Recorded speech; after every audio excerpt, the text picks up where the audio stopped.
اور بس برادران عزیز، صرف بازوؤں کا ہونا کافی نہیں ہے، عباس کے بازو ہونا ضروری ہے کہ جس کے بعد پروردگار کی طرف سے جنت میں وہ پر عطا کیے جاتے ہیں۔ آ گئے ہم ابو الفضل عباس کا، اسی علی کے فرزند کا نام ہے عباس، کہ جسے علی نے اللہ سے مانگا تھا، اے پروردگار مجھے ایسا فرزند عطا کر جو کربلا میں میرے حسین کے کام آئے۔ اللہ اکبر۔ آپ جانتے ہیں کہ جناب عقیل سے مولا نے یہ کہا تھا کہ میں ایسی خاتون سے عقد کرنا چاہتا ہوں کہ جس سے وہ بہادر فرزند پیدا ہو کہ جو میرے حسین کے کام آئے، میری نیابت کرے میدان کربلا میں۔ ام البنین کا انتخاب ہوا، اور کیا کہنا ہے اس بی بی کا، جناب ام البنین کا کیا کہنا، نام ان کا بھی فاطمہ تھا، مگر اس بی بی نے مولا کائنات کو واسطے دیے کہ اے ابو الحسن مجھے فاطمہ مت کہا کرے، فاطمہ تو ایک ہی تھی۔ آپ مجھے اگر فاطمہ کہیں گے بچوں کو ماں یاد آ جائے گی اور وہ مظالم یاد آ جائے گا، وہ جلا ہوا دروازہ یاد آ جائے گا، وہ محسن کی شہادت یاد آ جائے گی، وہ دربار میں جانا یاد آ جائے گا، وہ فدق کا غصب کیا جانا یاد آ جائے گا۔ اے ابو الحسن آپ مجھے اس نام سے مت پکارا کریں، وہ تو شہزادی کا نام ہے۔ اس کے بعد مولا کائنات ام البنین کہہ کر مخاطب کیا کرتے تھے۔ یہ آئی ہیں بی بی جب حجرے میں، اور جناب زینب نے آگے بڑھ کر کہا اماں تشریف لائیے، حسن و حسین نے کہا اماں تشریف لائیے، تو جناب ام البنین نے ہاتھ جوڑ لیا، کہا کہ بچوں میں تمہاری ماں بن کر نہیں آئی، میں تمہاری ماں کی جگہ کہاں لے سکتی ہوں، میں تو کنیز کے طور پر تمہاری خدمت کے لیے حاضر ہوں، میں تو تمہاری نالین اٹھانے کے لیے حاضر ہوئی۔ اور جب عباس علمدار کی ولادت ہوئی ہے اور مولا کائنات آئے جناب ام البنین کے پاس، بچے کو دیکھا تو ایک جملہ کہا، مولانا حضرت حسن ذیلی صاحب کے الفاظ میں آپ کے سامنے بیان کر رہا ہوں کہ حضرت ابو الفضل عباس کو دیکھا اور ایک جملہ کہا، ہے تو بالکل ویسا ہی جیسا میں نے خدا سے مانگا تھا۔ اللہ اکبر، بالکل ویسا ہی ہے جیسا میں نے خدا سے مانگا تھا۔ ام البنین کہتی ہے مگر مولا ایک مشکل یہ ہے کہ بچے نے اب تک آنکھیں نہیں کھولی۔ اجرکم اللہ۔ علی کہتے ہیں، مسکرا کر کہتے ہیں کہ میں جانتا ہوں میرا بیٹا ہے نا، میں نے بھی اس وقت تک آنکھیں نہیں کھولی تھی جب تک اللہ کے رسول کے آغوش میں نہیں آ گیا، اور یہ کب آنکھیں کھولے گا مجھے معلوم ہے، ذرا میرے حسین کو تو بلانا۔ حسین آئے، کہا بیٹا ذرا اس فرزند کو اپنے آغوش میں تو لو۔ جیسے ہی حسین نے آغوش میں لینا چاہا، عباس نے ہاتھ آگے بڑھا دیے، گویا عباس کہہ رہے ہیں کہ آقا آنکھیں تو کھلتی رہیں گی مگر ہاتھوں کا نظرانہ تو ابھی سے قبول کر لیا۔ اجرکم اللہ۔ حسین مظلوم نے عباس کو اپنی آغوش میں لیا، اور جیسے ہی آغوش حسین میں آئے عباس نے آنکھیں کھول دی۔ پہلی زیارت کی ہے حسین ابن علی کے چہرے کی، اور اب مولا کائنات کہتے ہیں کہ میں اپنے اس بیٹے کا نام اللہ کے رسول کی وصیت کے مطابق عباس رکھتا ہوں، اس بچے کا نام عباس ہوگا۔ جیسے ہی جناب زینب نے یہ جملہ سنا، آگے بڑھی اور آ کر کہتی ہیں بابا میرے اس بھائی کا نام عباس ہے؟ کہا کہ ہاں زینب یہ عباس ہے۔ یاد رکھیے گا جناب زینب اور جناب عباس کے درمیان عمر کا اتنا فاصلہ ہے کہ جتنا ایک ماں اور بیٹے کے درمیان ہوتا ہے۔ جناب زینب نے سنا کہ میرے اس بھائی کا نام عباس ہے، آگے بڑھی اور کہتی بابا کچھ دیر کے لیے میری گود میں تو دیجیے گا۔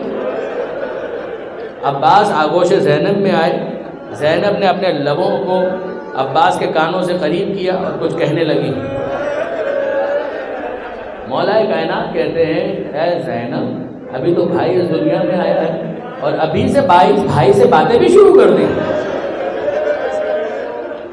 جناب زینب کہتی ہے بابا باتیں تو ہوں گی اور بہت ہوں گی، میرا بھائی ہے، باتیں تو بہت ہوں گی، مگر ابھی میں کوئی اور بات نہیں کر رہی تھی، میری ماں فاطمہ زہرا کی ایک امانت تھی، میں نے وہ امانت عباس کے حوالے کی۔ مولا نے سوال کیا اے زینب کون سی امانت تھی؟ کہا کہ بابا میری ماں نے یہ کہا تھا کہ اے زینب تیرا ایک وہ بھائی پیدا ہوگا جس کا نام عباس ہوگا، جب وہ پیدا ہو تو اس سے کہنا کہ ماں فاطمہ زہرا سلام کہہ رہی ہے۔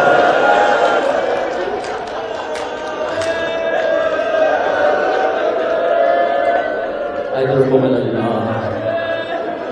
اجرکم اللہ۔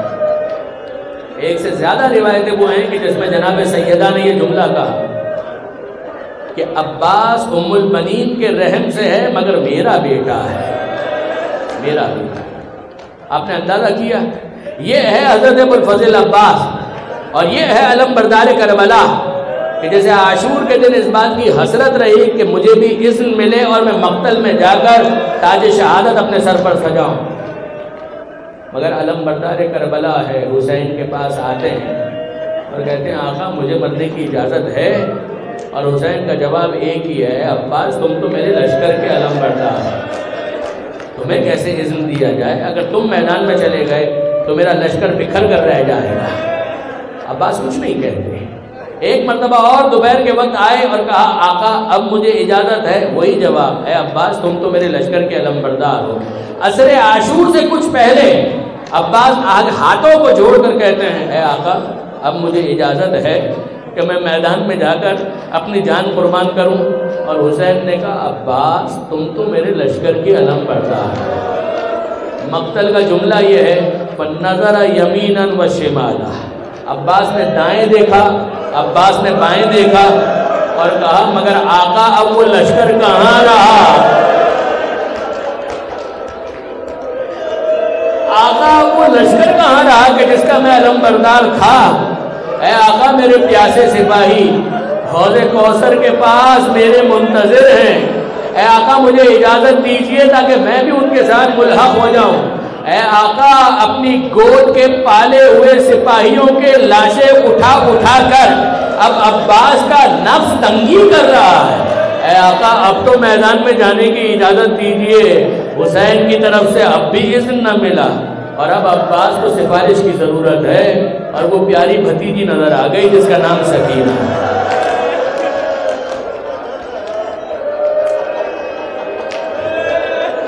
سکینہ کے قریب گئے، سکینہ کے قریب گئے، سکینہ معصومیت کے ساتھ کہتی ہے چچا عباس آپ کو میری پیاس کا کچھ احساس ہے یا نہیں؟ اے چچا عباس یہ میرے سوکھے ہوئے ہونٹ آپ کو نظر آ رہے ہیں یا نہیں؟ اے عباس چچا ذرا دیکھیے تو صحیح کہ میں کتنی پیاسی ہوں۔ عباس قریب اپنے سینے کے قریب کرتے ہیں اور کہتے ہیں سکینہ پیاسی ہو؟ کہا چچا میں بہت پیاسی ہوں۔ کہا پانی چاہیے؟ کہا چچا مجھے پانی چاہیے۔ کہا بس سکینہ ایک کام کر دے، آقا سے سفارش کر دے، آقا سے مجھے اجازت دلوا دے، پھر میں تیرے لیے پانی لے کر آتا ہوں۔ سکینہ کہتی ہے معصومیت میں 3 سال کی بچی 4 سال کی بچی وہ اپنی معصومیت میں کہتی ہے بس چچا اتنی سی بات ہے، ارے میرے بابا نے میری کوئی بات نہیں ٹالی، مجھے لے کر چلیے میں آپ کی سفارش کرتی ہوں۔ عباس نے سکینہ کو گود میں لیا، مشق سکینہ ہاتھ میں ہے، اور اب حسین مظلوم کی طرف آ رہے ہیں۔ حسین نے دور سے آتے ہوئے دیکھا، ایک جملہ عباس سے کہا، ایک جملہ سکینہ سے کہا۔ عباس سے کہتے ہیں اے بھیا عباس جاؤ میں نہیں روکتا، بچوں کے لیے پانی کا انتظام کرو، مگر ایک جملہ سکینہ سے کہا، اے سکینہ ابھی اپنے چچا عباس کی سفارش کر رہی ہے، کچھ دیر کے بعد مجھے تیرا چچا بہت یاد آئے گا۔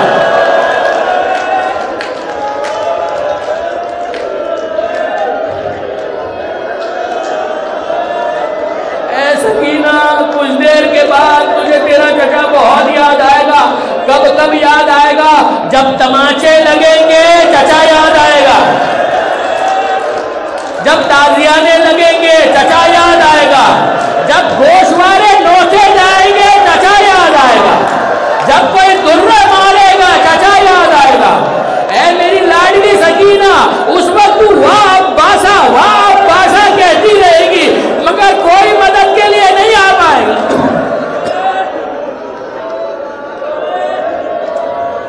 اجرکم اللہ، اجرکم اللہ۔ سکینہ اپنی معصومیت میں اس وقت کچھ نہیں سمجھ پائی، مگر عباس آمادہ ہوئے، تیار ہوئے، گھوڑے پر بیٹھنا چاہتے ہیں۔ حسین نے کہا عباس کہاں جا رہے ہو؟ کہا آقا آپ نے اذن دیا۔ کہا مگر جاؤ، خیمے کے اندر جا کر بڑی بہن سے بھی اجازت لے کر آؤ۔ عباس جناب زینب کے خیمے میں آئے، ہاتھوں کو جوڑا اور کہتے ہیں شہزادی میں مقتل میں جا رہا ہوں، آپ سے اجازت کا طلبگار ہوں۔ زینب کہتی ہے بھیا عباس میں منع نہیں کرتی، جاؤ میدان میں جاؤ، ظاہر ہے کہ شہادت کا تاج تمہارے سر پر سجے گا، میں منع نہیں کرتی، مگر بھیا عباس بابا کی ایک حدیث سنتے جاؤ، بابا کی ایک حدیث سنتے جاؤ۔ عباس سر کو جھکائے ہوئے ہیں اور زینب کہتی ہیں بھیا عباس شہر کوفہ تھا، میں بیٹھی ہوئی تھی، بابا تھے، بابا نے مجھے کہا اے زینب اس شہر کوفہ میں جہاں آج شہزادی کی طرح رہ رہی ہو نا، ایک وقت آئے گا کہ اسی شہر کوفہ میں اس عالم میں لایا جائے گا کہ بازوؤں میں رسی ہوگی، سر پر ردا نہیں ہوگی۔ اجرکم اللہ۔ بھیا عباس بابا نے کہا، مجھے یقین آ گیا کہ بابا نے کہا ہے تو سچ ہے، لیکن میں سوچا کرتی تھی کہ جس بہن کا ایک بھائی ہو، جس بہن کا ایک بھائی بھی ہو، کسی کی مجال نہیں ہوتی کہ اس کی طرف دیکھ سکے، تیز نظروں سے دیکھ سکے۔ ارے میرے تو اتنے بھائی ہیں اور میرا تو عباس جیسا بھائی ہے، ارے کس کی مجال ہے کہ میرے بازوؤں میں رسی باندھے، کس کی مجال ہے کہ میری چادر پر ہاتھ ڈالے؟ مگر بھیا عباس آج جب تم نے یہ کہا نا کہ تم مقتل میں جا رہے ہو تو مجھے یقین آ گیا کہ وہ وقت بہت قریب ہے جب بازوؤں میں رسی بندھے گی اور میری چادر چھین لی جائے گی۔ مگر جاؤ عباس میدان میں جاؤ، خدا حافظ۔ عباس گھوڑے پر سوار ہوئے، علم ساتھ میں ہے، مشق سکینہ ہاتھ میں ہے، ایک تلوار بھی ہاتھ میں ہے، مقابلہ کرتے جا رہے ہیں۔ مگر آپ ذرا نگاہ تصور سے دیکھیے سکینہ کہاں پر کھڑی ہے، بچے کہاں پر کھڑے ہیں؟ نہ سکینہ خیمے میں ہے نہ بچے خیمے میں ہے، سکینہ نے بچوں کو جمع کیا ہوا ہے، ہر ایک کے ہاتھ میں کوزہ ہے، ہر بچہ پانی کا انتظار کر رہا ہے۔ سکینہ تسلی دے رہی ہے، اے بچوں گھبرانا نہیں، اے بچوں پریشان مت ہونا، میرا چچا وعدہ کر کے گیا ہے، کچھ دیر میں چچا بھی آئے گا، پانی بھی آئے گا، اپنے کوزے آمادہ رکھو، اپنے کوزے تیار رکھو۔ عباس کھڑے ہیں، عباس میدان میں ہے، حسین کھڑے ہیں، بچے منتظر ہیں۔ اچانک عباس کا علم دائیں طرف جھکا،